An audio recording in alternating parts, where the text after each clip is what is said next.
Bonjour à tous, bonjour à toutes, vous êtes sur la chaîne Cap 7e Art, c'est Xavier, et aujourd'hui je vais revenir sur un film que j'ai découvert ce mois de février qui est déjà, je vous le signe maintenant, qui est déjà un des plus grands films de l'année 2024 et peut-être le plus grand. Alors ça, on en parlera en fin d'année, on va pas trop s'aventurer par là, mais l'année dernière, à peu près aux mêmes dates, il y avait Babylone. Et Babylone, j'en avais fait une critique, je vous avais dit, on le retrouvera au Panthéon à la première place des films de l'année 2023. Là, j'en étais persuadé, ça a été une évidence, il a roulé sur tous les autres films. Babylone a été le film que j'ai le plus aimé de l'année 2023. Est-ce que cette année 2024, ce sera l'année du film dont je vais vous parler aujourd'hui? Eh bien, c'est certain qu'il sera dans mon top et à une très grande place. Ce film est une merveille absolue, mais quel mois de dingue! Je vais peut-être revenir là-dessus avant de vous parler du film. Quel mois de barjo! Je vous assure, il y a une vingtaine de films à découvrir.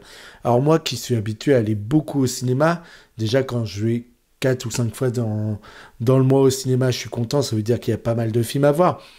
Mais là, j'y vais beaucoup et j'arrive jamais à arriver à la fin. C'est-à-dire qu'il y a toujours 3, 4, 5, 6 autres films que je dois découvrir et qui sont dans des salles qui sont des fois des salles compliquées, des salles où j'ai pas l'habitude d'aller, dans des cinémas d'auteur, où c'est cher, etc. Enfin voilà, où il y a des complications. Et là, j'ai dû y aller, je vous avoue que je suis allé 10 fois déjà au cinéma et on est le 20 du mois, donc là, on a encore une quinzaine de jours à faire. On a 10 jours à faire, mais on a le 21, on a ce 21, plein de films qui sortent, qui vont être fous, et on a le 28, et on a là encore 6 ou 7 films qui vont nous être proposés de Barjo. Mais c'est un mois, mais de malade. Je vous assure qu'on a des merveilles, mais absolument hallucinantes. Je vais vous en citer que quelques-uns. J'ai découvert May December, j'ai pu découvrir Eumen, j'ai découvert également La Bête, j'ai vu Dali. J'ai vu un film tel que qu'est-ce que j'ai pu découvrir là vite qui me viennent tout de suite à l'esprit. J'en ai pas d'autres évidemment.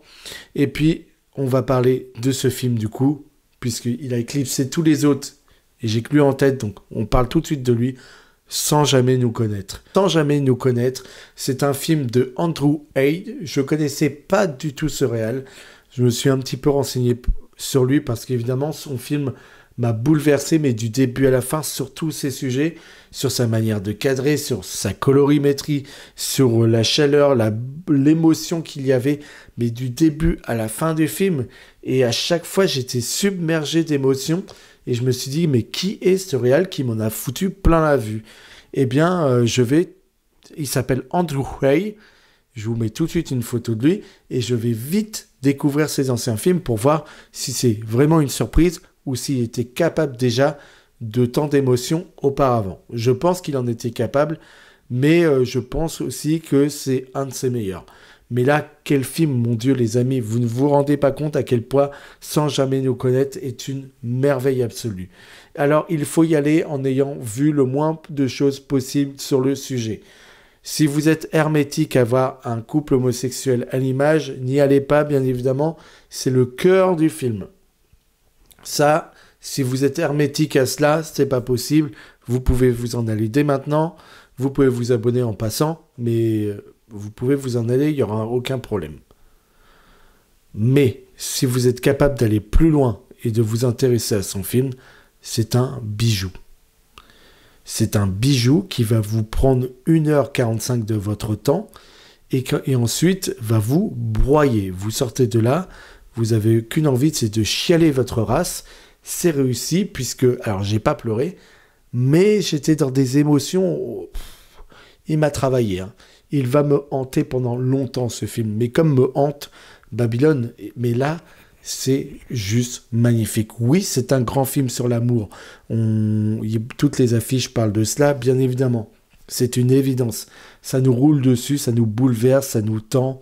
Ça nous prend et ça ne nous lâche jamais. Mais ce personnage, avec sa solitude, avec ses décors, avec ce Londres très froid, très sombre, cet homme qui vit pratiquement seul dans cet immeuble, avec une autre personne qui vit lui aussi, mais dans un immeuble de 100 personnes, avec des logements qui ne sont pas pris. Ils sont que deux dans cet endroit si vaste, donc il y a un silence pesant qui est amené. Il y a évidemment cette solitude qui nous est montrée. On a ces deux gens qui vont se rencontrer et puis qui vont s'apprivoiser puis s'aimer.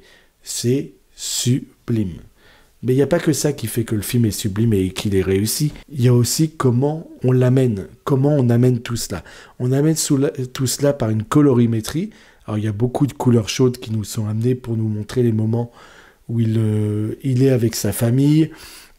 Et c'est presque des moments d'insouciance totale.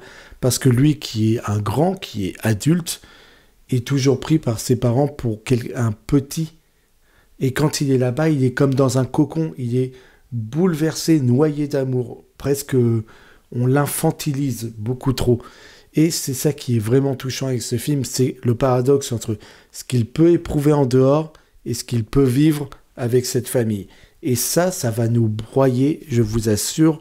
Faites l'expérience, vous verrez, vous ne ressortirez pas indemne de ce film. Mais, comme je vous ai dit, c'est un film qui va nous parler du rejet, qui va parler aussi, bien évidemment, comme on a un couple homosexuel, qui va parler de leur coming out, comment les deux ont pu le vivre, comment leurs familles ont pu le vivre.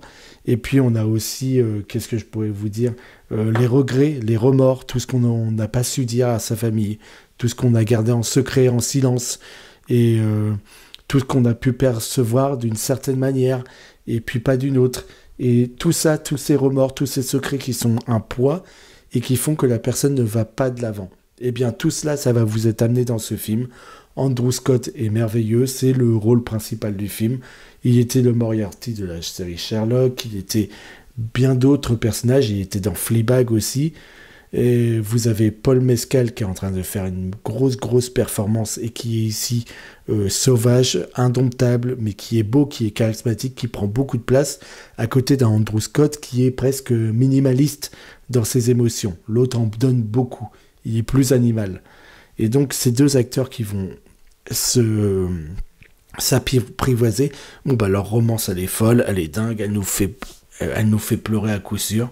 Et ils sont magnifiques, on ne peut pas dire autrement. Ces deux acteurs-là crèvent l'écran. Et puis, j'ai envie de vous dire autre chose. On a énormément de scènes de boîte, des fois de rêverie, quand ils prennent de la drogue, etc. On part dans un autre monde. Tout ça, c'est sublime. Mais préparez-vous parce que tout ce qu'on va vous faire découvrir dans ce film est juste la beauté incarnée. Et je vais m'arrêter là parce que je pourrais déblatérer pendant des heures.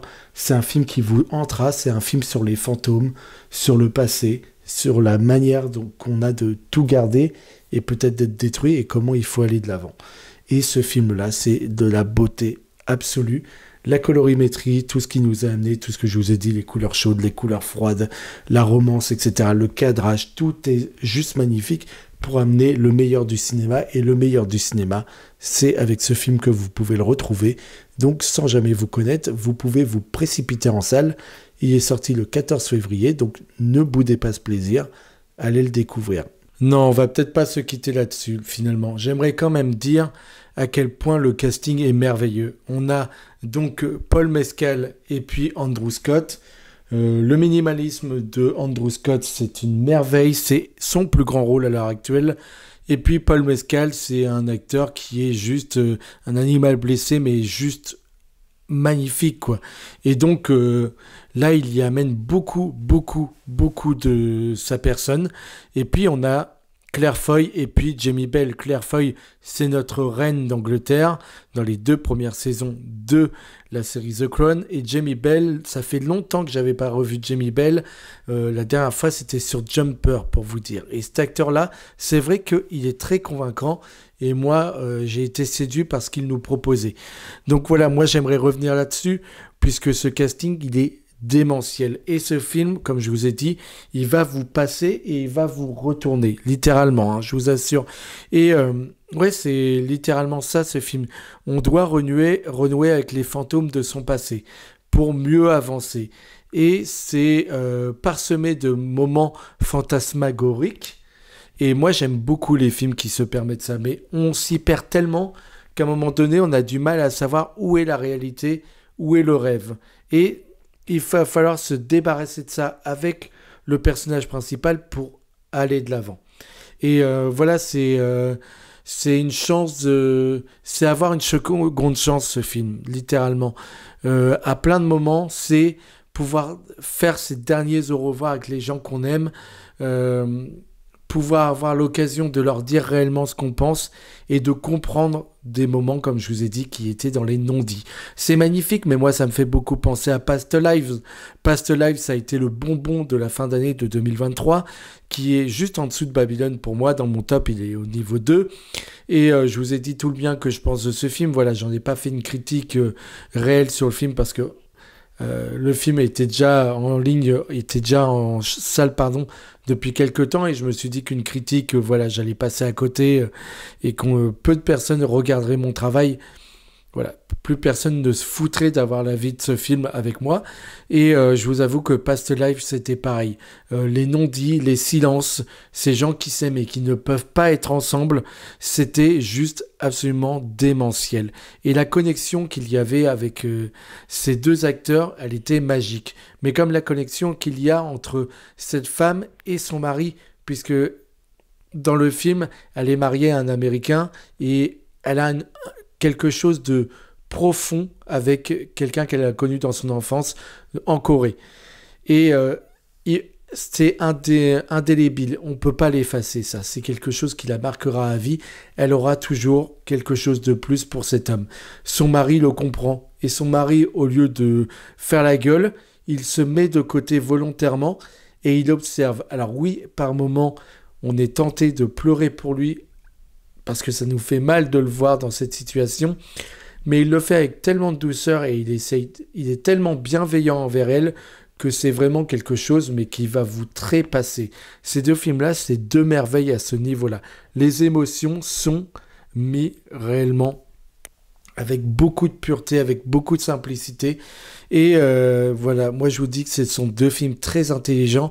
Et qu'est-ce que c'est beau de revoir. Alors je vous parlais tout à l'heure de films sur un couple homosexuel et qu'il fallait ne pas avancer si vous n'étiez pas capable de voir ça. Je vous dirais juste que plus qu'un film sur les homosexuels, c'est un film sur l'amour. Une ode à l'amour, une ode à la famille, une ode au pardon, une ode à tout cela. Mais c'est purement et incroyablement bien fait. Moi, j'ai pris une claque. Je vous jure, j'en parle, j'ai toujours des frissons à l'heure actuelle. Je l'ai vu il y a une semaine et demie, pratiquement 2 semaines maintenant. Et je ne fais que revoir la bande-annonce, les musiques. Andrew Scott. Ce film, il aurait été dans des... Je ne sais pas s'il a fait partie, les récompenses, les BAFTA, etc., les académies qui récompensent les meilleurs films, les meilleurs acteurs, etc. Et j'ai pas vu beaucoup le nom de ce film arriver. Alors moi, je comprends pas trop. Honnêtement, il y aurait eu ce film-là pour les Oscars, je vous aurais dit meilleur acteur pour Andrew Scott, meilleur second rôle Paul Mescal, meilleur film All of Us Strangers. J'aurais tout donné pour ce film. Parce que pour moi, il révolutionne, il défonce tout. Et il le fait avec tellement de beauté, je vous l'ai dit, que pour moi, ça surpasse tout ce que je pourrais voir, je pense, cette année. En tout cas, c'est juste magnifique et il ne faut pas se refuser un tel film. Donc voilà, c'est tout ce que je pouvais vous dire. N'ayez pas peur de l'extrait que je vais vous proposer là actuellement en fin de vidéo.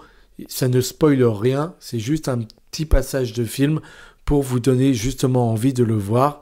Et moi, je vous laisse là-dessus. Merci de m'avoir écouté.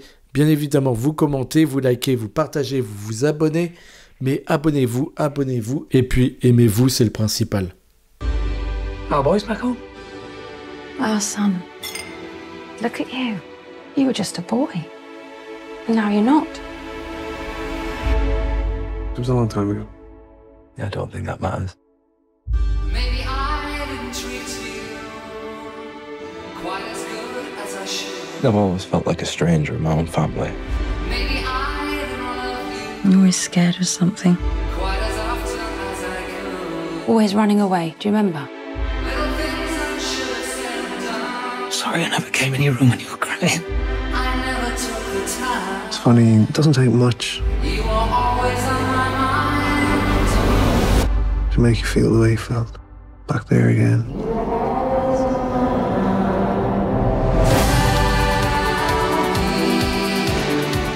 like to be in love with him.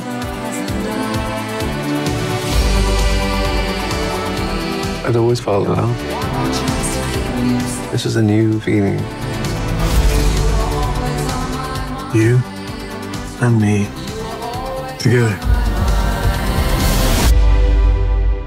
into the world.